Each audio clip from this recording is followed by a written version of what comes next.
तमाम मित्रांनो आणि बांधवांनो, देशाच्या इतिहासामध्ये नोंद करणारी ही निवडणूक होती आहे। आपण बघितले सगळ्या आघाड्यावर गेल्या 10 वर्षाच्या काळामध्ये जेवढे शब्द या भारतीय जनता पार्टीने जनतेसाठी दिले त्या एकाही वचनाची पूर्तता ह्या भारतीय जनता पार्टीने केली नाही। ही आपल्याला या ठिकाणी मी आवर्जून सांगेन। ह्यांनी एकच काम केलं, तोडा फोडा आणि जोडा। ह्याच्या पलीकडे ह्यांचा धंदाच नाही। ह्यांचं असं आहे, तू कर वटवट मी हे रामदट। आज प्रत्येकाला वेठी धरायचं काम या सरकारने सातत्याने चालवलेलं आहे। आज आपण बघितलं असेल, शिवसेनेला 2.5 वर्ष मुख्यमंत्रीपद देण्याचा विषय आला, त्यांच्याशी कमिटमेंट करून सुद्धा त्यांनी बेईमानी केली। ज्यावेळेस महाविकास आघाडीच्या माध्यमातून उद्धवजी हे राज्याचे मुख्यमंत्री झाले आणि या देशामध्ये या जगामध्ये कोरोना काळासारखी महामारी आली। ह्या कोरोनाच्या महामारीमध्ये या देशाचं उत्पन्न घटलं, राज्याचं उत्पन्न घटलं, कुठलाही पैसा सरकारजवळ नाही। आणि अशा परिस्थितीमध्ये सरकार चालवणं, ह्या बिमारीचा सामना करणं हे सरकारसमोर मोठं आव्हान होतं। आणि ते आव्हान पार करताना उद्धवजी साहेबांची दमछाक होत होती। अशा परिस्थितीमध्ये विरोधक त्यांच्यावर हल्ला करत होते आणि त्यांना त्रास देण्याचं सातत्यानं काम करत होते। पण कुठल्याही कामाची पर्वा न करता, कुठल्या त्रासाची पर्वा न करता उद्धव साहेबांनी कोरोना काळामध्ये जे काम केलं याची नोंद अख्ख्या देशानं नाही तर जगानं घेतली। ही आपल्यासाठी अभिमानाची गोष्ट।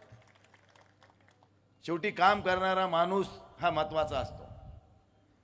ज्या पद्धतीनं उद्धवजींनी काम केलं त्या काळामध्ये आम्हाला सगळ्या खासदार आमदारांना 1 महिन्याचं मानधन मुख्यमंत्री सहायता निधीमध्ये जमा करण्याचे आदेश देण्यात आले। कोरोनासारख्या काळामध्ये आम्ही सगळ्यांनी उद्धवजीच्या खात्यामध्ये, राज्याच्या खात्यामध्ये त्या ठिकाणी आमच्या आमदाराचे खासदाराचे आम्ही निधी जमा केले। पण भारतीय जनता पार्टीच्या खासदार आमदारांनी PM केअरला पैसे जमा केले। म्हणजे ह्यांना महाराष्ट्राशी काही देणं घेणं नाही।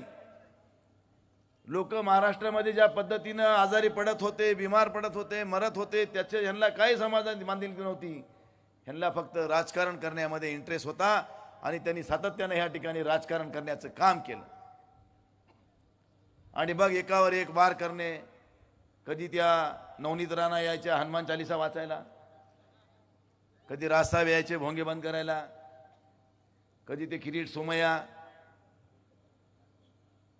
ते त्याच्या भूमिका वेगळ्याच।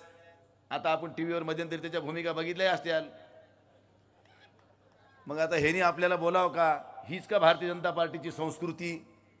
एकीकडे सुसंस्कृत भारतीय जनता पार्टीचे लोक नाव घेता आणि त्या किरीट सोमय्याच्या क्लिप जर बघितल्या तर भारतीय जनता पार्टीच्या ढुंगणावर 2 लाथा मारून त्याला अगोदर बाहेर काढायला पाहिजे। पण ही भारतीय जनता पार्टी करीत नाही, कारण हे भारतीय जनता पार्टीची संस्कृती आहे का असं मला एखाद्याने विचारायचं आहे। उद्धव साहेबांना सातत्यानं नामोहरम करणे, आदित्य साहेबांना टार्गेट करणे, पवार साहेबांना टार्गेट करणे, ह्यांचा पक्ष फोडणे आणि स्वतःची पोळी भाजण्याचं काम करणे हेच भारतीय जनता पार्टीने सातत्याने राज्यामध्ये या देशामध्ये केलं आहे। उद्धव साहेब संपले, कोणी उठतो बोर्ड घेवडा, उद्धव साहेब संपले, त्यांचं काही राहिलं नाही। अरे उद्धव साहेबाचं काही राहिलं नाही तर तुम्हाला दुपारचं जेवण जाईना, संध्याकाळची झोप येईना त्यांचं नाव घेतल्याशिवाय। संपलेल्या माणसाचं कोणी नाव घेते का हो? त्यांना माहिती आहे उद्धव ठाकरे आपला बाप म्हणून आपल्यासमोर उद्या उभा टाकणार आहे आणि त्याचा सामना करते, आपली दमछाक होणार आहे।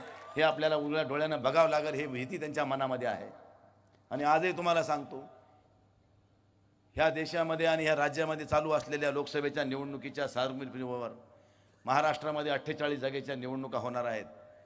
ह्या 48 मध्ये विविध संघटनांनी, विविध चॅनल्सनी केलेले सर्वे सांगतात की 48 पैकी 35 जागा ह्या महाविकास आघाडीच्या निवडून येणार आहेत हे सांगत आहे।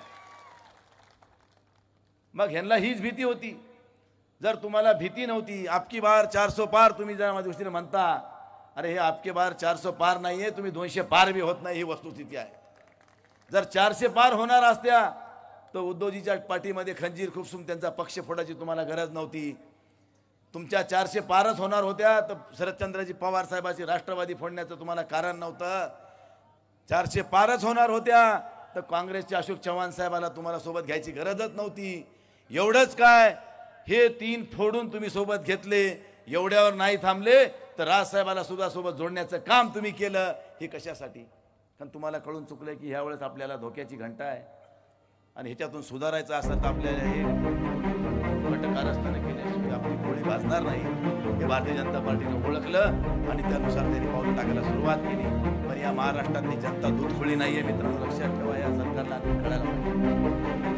जेवढा माझ्यासमोर एक इतिहास आहे की जब जब शिवसेना बिखरी तब तब दुगनी रफ्तार से उभरी, हे आजपर्यंतचा इतिहास आहे. म्हणून आजही सांगतो, महाराष्ट्रात पुन्हा एकदा शिवसेनेचं वाद या ठिकाणी मोठ्या जोमानं उभं राहणार आहे. एवढं आपल्याला या निमित्तानं सांगतो. मित्रांनो, उद्धव साहेबांच्या काळात केलेली कामं असतील, देवेंद्र फडणवीस साहेबांच्या काळात केलेली कामं असतील, देवेंद्रजीच्या काळामध्ये 1.5 लाखाची कर्ज